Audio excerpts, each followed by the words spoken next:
Olá, está começando agora mais uma edição do Diálogos. Hoje vamos trazer uma série de reportagens sobre a internet, essa ferramenta que está presente no dia a dia de todos nós, nos celulares, nos tablets e nos computadores. Só que nem sempre foi assim. Como a internet surgiu? Confira agora na reportagem especial de Bruno Bragnoni.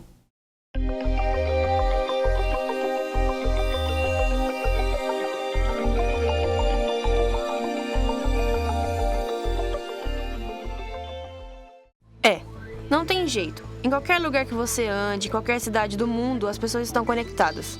Em qualquer tempinho vago, seja na hora do intervalo do trabalho, esperando o ônibus e às vezes, muitas vezes atrasado, a conectividade está presente em quase 100% do tempo com transmissão sem fio. Agiliza bastante para contato, economiza também. Com a internet vem tudo ficando mais rápido no dia a dia, entendeu? Então, com o WhatsApp, a gente fazendo essas coisas, a gente agiliza bastante contato profissional ou até mesmo trabalho de faculdade. Apitou, olha o que está acontecendo. Mas antigamente, nem tudo era assim. Era daquela internet de escada que demorava horas e horas para você conseguir se conectar com alguém. E quando você conseguia, ela simplesmente caía. A internet chegou nos anos de 1960, quando dois blocos antagônicos tinham influência sobre o mundo. Naquela época, qualquer mecanismo, qualquer inovação poderia contribuir nessa disputa entre a União Soviética e os Estados Unidos. Na década de 80, quando se falava em tecnologia, a imagem que vinha à cabeça parecia ficção científica. Os ambientes onde estavam os computadores eram gelados, com luzes artificiais, e as máquinas começavam a substituir o homem na tarefa do pensar, memorizar e calcular. Na verdade, refletiu positivamente, porque a internet inicialmente foi criada dentro do âmbito da academia, da universidade. Então, criar um mecanismo, uma ferramenta que pudesse distribuir melhor o conhecimento, isso reflete positivamente. Mas, voltando aos dias de hoje, a internet vem trazendo facilidades que ninguém imaginou que pudessem acontecer. Hoje em dia, você consegue fazer qualquer coisa pela internet, desde comunicar com parentes até chamar um táxi. Atualmente, a internet chega a 85 milhões de brasileiros, cerca de 50% da população, que tem seu dia a dia tomado por computadores e celulares. De lá pra cá, a internet passou a estar coladinha com as pessoas. Ninguém desgruda dela, principalmente depois que os computadores passaram a ser portáteis e substituídos pelos celulares. Hoje, os smartphones são um vício, um mal necessário, que faz com que o mundo esteja nas nossas mãos. A analista de mídia Tatiane Bortalã consegue nos explicar um pouco mais sobre essa dependência. Os smartphones, eu acho que a gente está cada vez mais escravos dele, e porque como voltaram os aplicativos, agora eles são capazes de tudo. Você cria um aplicativo para aquela necessidade que você tinha de... antes, sei lá, não tinha previsão do tempo no celular, agora você sabe, você baixa o aplicativo, sabe a previsão do tempo, você sabe o preço da gasolina do lado da sua casa. Então a gente vai ficar cada vez mais dependente deles. Isso sem falar na febre das redes sociais. A ideia de que podemos viajar o mundo, reencontrar amigos, participar da vida de quem está distante com apenas uma curtida é algo que vem conquistando o mundo. O que se deve ao fato das pessoas quererem se comunicar. Eu acho que tem muito a questão de tudo estar sendo muito individualizado, é tudo feito para você, o seu celular é uma extensão do seu corpo, até a sua pizza é individual. É a necessidade primária do ser humano de se comunicar, e acho que é isso. Como vimos na reportagem, não tem como negar que todos nós vivemos conectados em nossos celulares. E parte disso porque os aplicativos criados diariamente vêm facilitando e muito as nossas vidas. Mas eles não aparecem com um simples download, e por trás de um clique virtual há dezenas de pessoas trabalhando para que o resultado seja esperado. A repórter Gabriela Halter vai nos mostrar o processo de criação e desenvolvimento desses aplicativos. Confira!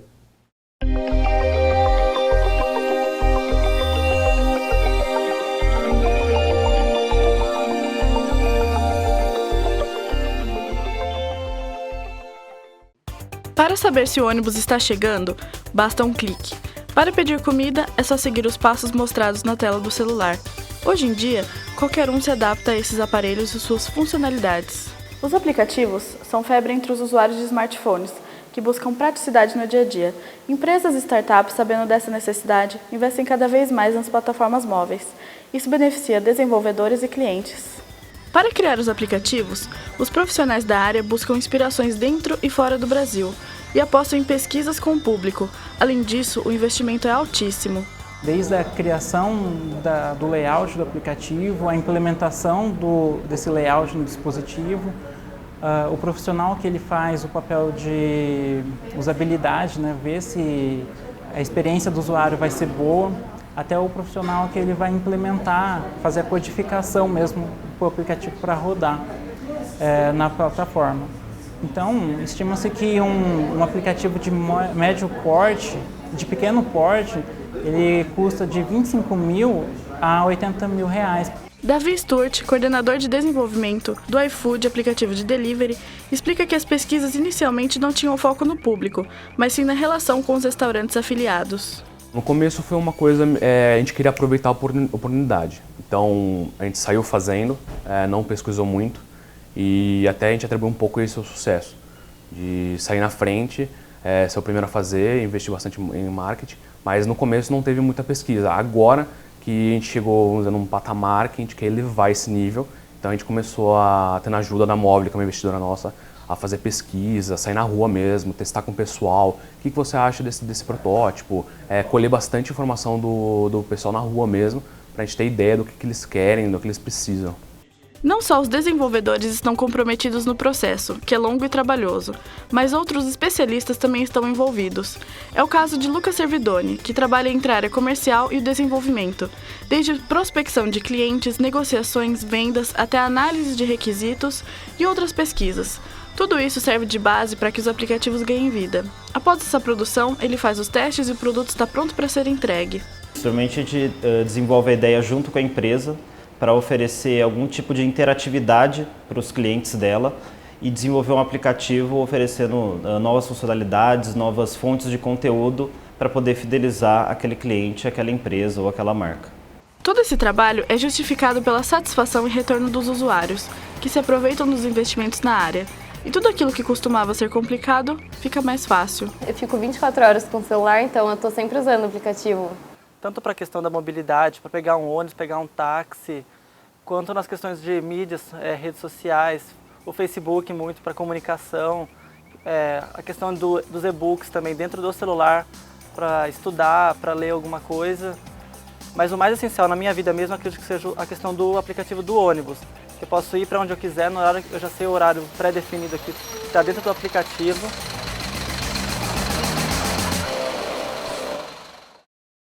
Compras online, facilidade ou desconfiança? E mais, uma entrevista com a psiquiatra e mestre em saúde mental, Bruna Ximenes Pereira. Ela vai nos explicar as consequências da dependência digital. Tudo isso no próximo bloco. Não saia daí. Um sorriso vale mais que 1000 palavras. A Clínica de Odontologia da PUC Campinas trabalha para garantir o seu melhor sorriso. O atendimento é gratuito. Mais informações pelo telefone 3343-6828. Sabe aquilo que você não conta nem para o seu melhor amigo? Conte com a Clínica de Psicologia da PUC Campinas. Com o apoio de professores e estagiários, a clínica oferece atendimento psicológico gratuitamente. Mais informações pelo telefone 3343-6846.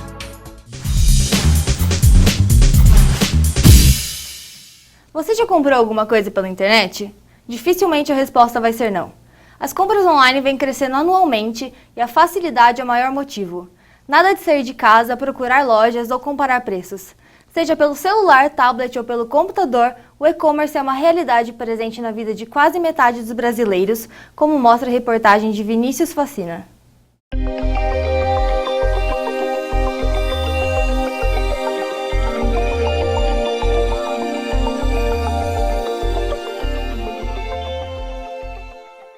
Quando alguém quer comprar um celular novo, dificilmente vai de loja em loja procurando o melhor preço. A maioria das pessoas prefere fazer essa pesquisa na frente do computador. É aqui que elas encontram o melhor modelo, leem as opiniões de outros consumidores e passam a fazer uma comparação de preços. Algumas pessoas compram ali mesmo, mas outras preferem ir até uma loja física para dar uma olhada no produto.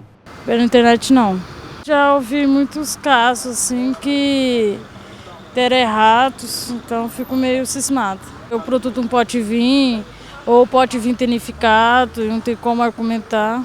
Onde eu comprei eu achei, mas assim, me deu um certo medo, um certo receio, né, porque demorava um pouco. Aí como tinha a confirmação do e-mail, acabava meio que tranquilizando isso, mas correu tudo bem no caso.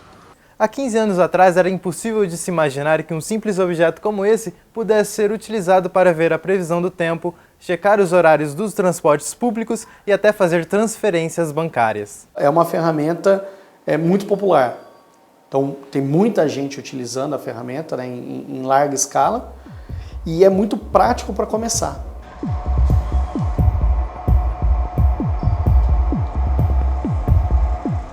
Segundo a empresa especialista em e-commerce, o Ebit, 35% das compras online em 2014 foram feitas por smartphones ou tablets. 65% dessas compras foram feitas por mulheres, como é o caso da Neuza. Aqui na casa da Neuza, quase tudo foi comprado online. A geladeira, o micro-ondas e até o notebook Dona Neuza comprou. Tudo isso pelo tablet. Sempre compro pela internet. Porque é mais fácil, mais rápido e vem tudo certinho. E tem mesmo muita gente ganhando dinheiro pela internet. É o caso das amigas Mariana e Helena. Elas criaram um brechó online depois que perceberam que as roupas que não usavam mais poderiam ser úteis e render financeiramente. A ideia vingou e elas conquistaram muitas clientes. A gente escolheu o Instagram porque é um jeito que todo mundo tem Instagram hoje em dia, né? Celular, a primeira coisa que você faz quando você acorda é olhar o telefone. Então eu acho que a internet realmente, para comércio, essas coisas é muito boa. A gente passou por uma mulher que ela era de Poços de Caldas. Ela viu o Instagram e ela pediu, ela queria uma roupa. Aí a gente combinou que a gente ia mandar por Sedex, ela ia pagar a mais. O sucesso nas vendas online está diretamente ligado à ascensão das redes sociais. É como se uma coisa estivesse ligada à outra. Quanto mais amigos na internet, mais visibilidade para o seu negócio. Vender a marca se tornou tarefa mais fácil, já que a divulgação ficou mais barata e menos profissional. Hoje, você abre uma conta no Instagram e simplesmente vai lá e coloca os seus produtos. Então, como um brechó online, você simplesmente publica as roupas, publica as imagens e quem quiser comprar, ela vai fazer algum tipo de contato. Parece que não tem mais volta. Daqui pra frente, a tendência é sair bem menos de casa para resolver problemas. Mesmo os mais tradicionais vão acabar se rendendo. Assim como a Mariana, a Helena e a Neuza, que já sabem que a vida pode ser mais simples com a internet como aliada. Ao invés de ir numa loja física, simplesmente pagar um custo de deslocamento, gasolina, estacionamento, o custo às vezes num shopping. Aí entrou no shopping, você vai ter que gastar mais alguma coisa lá dentro, naturalmente. Então, quando você vai na internet, acaba sendo mais objetivo e você tem possibilidades de ter negócios melhores, né, com preços diferenciados, parcelamentos diferenciados, ou às vezes até produto que você não encontra no shopping.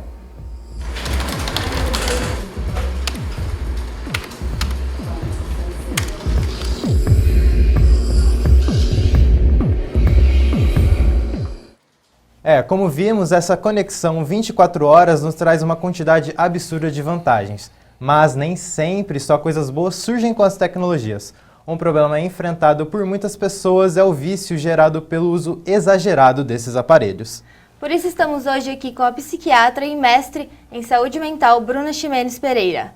Ela tem especialização em dependência química e escreveu um capítulo sobre dependência digital. Boa tarde, doutora. Muito obrigada pela presença. Obrigada. Nós temos visto que a internet tem propiciado vários benefícios, mas qual a consequência de um distanciamento dessa vida presencial? Bom, esse distanciamento diz respeito ao pouco contato social entre as pessoas, a um maior isolamento em suas atividades dentro de casa, a um baixo contato interpessoal, um baixo contato mesmo até com a própria família dentro de casa, onde eu desloco uma relação que deveria ser entre duas pessoas reais, palpáveis, para um mundo em que abre-se um imaginário muito grande. Eu sou uma pessoa que, de fato, eu posso não ser dentro desse mundo virtual e tenho contato com pessoas que também, muitas vezes, não são o que elas dizem ser dentro desse meio. Então, a gente acaba tendo uma dificuldade em discernir, né, o que é real e o que não é. Certo. E muitas pessoas acham que o simples fato de passar horas navegando na internet caracteriza uma pessoa como viciado ou dependente, né, de mídia social. Mas não é bem assim. Que outros fatores nós poderemos caracterizar um dependente? Bom, a dependência digital, a dependência de internet, ela ainda não existe como um diagnóstico formal dentro da medicina, né, dentro da psiquiatria. Existem diversos estudos que utilizam uma série de critérios diagnósticos heterogêneos, então a gente não consegue quantificar exatamente o que é uma dependência digital e qual que é a prevalência da dependência digital. Tanto que a gente observa estudos em que dizem que a prevalência é de 0,3% na população geral e outros em que a dependência é de 39% da população. Então são números com uma diferença significativa entre eles. A dependência da internet, o que alguns autores sugerem é que seria aquele indivíduo em que passa boa parte do seu tempo preocupado com esse uso. Então ele vai sair de casa, vai para o trabalho, mas o tempo todo pensando no momento em que ele vai poder se conectar, no momento em que ele vai poder utilizar a mídia, né, a internet, e muitas vezes ele tem prejuízos na esfera do trabalho, na esfera social, né, com os amigos e na própria esfera familiar. Então tem uma restrição de interesse. Então o indivíduo ele vai estar só vivenciando coisas relacionadas à internet. Então se ele tinha um outro tipo de prazer ou um hobby, como uma prática esportiva, idas ao cinema, ler um livro, tudo isso vai estar para um segundo plano. Ele não tem mais essa energia de fazer outra coisa que não seja a utilização da internet. O tempo gasto seria algo a se notar, né? Numa avaliação, você deve perguntar para esse jovem ou para esse adulto quanto tempo que ele gasta navegando na internet. Mas por si só o tempo de uso não condiz com um diagnóstico, né? A gente precisaria de outros fatores associados. E caso esse indivíduo seja realmente diagnosticado com todos esses fatores, qual seria a melhor forma de tratamento para que ele volte a esse convívio social? O tratamento, ele envolve, antes de qualquer coisa, a avaliação médica por um psiquiatra e uma avaliação psicológica, em que a gente vai avaliar se esse quadro ele existe por si só, ou se ele é uma consequência de algum outro transtorno psiquiátrico, como uma depressão, uma ansiedade ou um episódio de mania, né, dentro de um transtorno afetivo bipolar. E a partir daí, excluindo as causas psiquiátricas para essa possível dependência de internet, é instituído um tratamento psicoterápico, algum tipo de intervenção familiar também, para que os familiares colaborem no melhor andamento desse tratamento do indivíduo. Entrevista motivacional também é uma técnica que pode ser utilizada, e havendo algum diagnóstico psiquiátrico, é necessário que seja tratado esse outro porém. Então, se é uma depressão, vai tratar com psicofármacos adequados. Se tem uma ansiedade, também vai ser tratado caso haja alguma necessidade nesse sentido. Certo. Existe algum tempo estimado pelos médicos que seja considerado saudável para o uso da internet? O que a gente tem atualmente são algumas diretrizes da Academia Americana de Pediatria. Então são diretrizes, né, pediátricas, né, da adolescência e da infância, em que eles preconizam um máximo de 2 horas por dia de tela para os crianças e adolescentes. E essas 2 horas de tela incluem o computador, tablet, celular, videogame, qualquer dessas mídias hoje existentes. Então, para a criança e para o adolescente, os pais têm que, inclusive televisão, né, está incluído nessas 2 horas, os pais teriam que ficar bastante atentos. Já para os adultos, vai depender muito do que esse adulto trabalha. De repente, ele trabalha em função da internet, então ele vai ficar por exemplo, 4 horas, 8 horas por dia navegando na internet, mas por uma questão do trabalho, ou se, por exemplo, um médico que deveria estar atendendo no consultório, ao invés disso fica muito tempo na internet e não consegue dar atenção adequada para os pacientes. Então, isso seria algo problemático, né? Uma profissão que não necessite exclusivamente da internet, a pessoa realmente ficar muito tempo. Mas não tem um tempo, um número para te dizer. Realmente é quando começa a causar algum prejuízo na vida dessa pessoa. E muitas vezes a própria pessoa não percebe. Quem vai perceber é a esposa, é o marido, é a mãe, é o pai, é algum amigo que vai falar, olha, não é melhor você desligar um pouco esse celular, só fica na internet o tempo todo. Então não tem um tempo estimado para o uso em adulto. E nessa questão infantil, tem alguma consequência, algum impacto que seja visto nas crianças, nos adolescentes, diferentemente dos adultos, nesse uso exagerado das mídias sociais, dos aparelhos? Tem algumas coisas que nos adolescentes, nas crianças, elas são mais acentuadas no que nos adultos. É muito mais fácil ver um retraimento social em criança e adolescente que usa excessivamente a internet. Então, isso é um pouco mais grave do que no adulto, porque o adulto já tem toda uma história e a criança e o adolescente está aprendendo a se relacionar com as pessoas, está aprendendo a fazer amigos que não sejam virtuais. Então, essa parte do retraimento social é muito mais significativo nas crianças e adolescentes expostas excessivamente ao uso de internet. Por fim, você acha que esse vício, essa dependência, no futuro é uma coisa que irá piorar? Ou que as pessoas finalmente vão conseguir achar um meio termo entre esse uso digital e a presença física, né? Esse contato físico entre as pessoas e o mundo virtual? Eu espero que consigam encontrar um meio termo. É claro que para isso vai depender muito das crianças e adolescentes de hoje. Então, vai depender muito dos pais desses adolescentes e dessas crianças que já estão crescendo dentro de todas essas possibilidades virtuais de relacionamento. Outro dado que a Academia Americana de Pediatria preconiza é que crianças menores de 2 anos não devem ser expostas a nenhum tipo de mídia virtual. Então, para que esse cenário seja modificado no futuro, seria importante que os pais prestassem um pouco mais atenção nesse uso, né, de internet, de celular, de videogame pelos filhos. Talvez sim seja diferente o futuro. Bom, muito obrigada, doutora, pela sua presença aqui no nosso programa e pelos esclarecimentos. Obrigada. Sobre essa dependência das mídias digitais. Obrigada.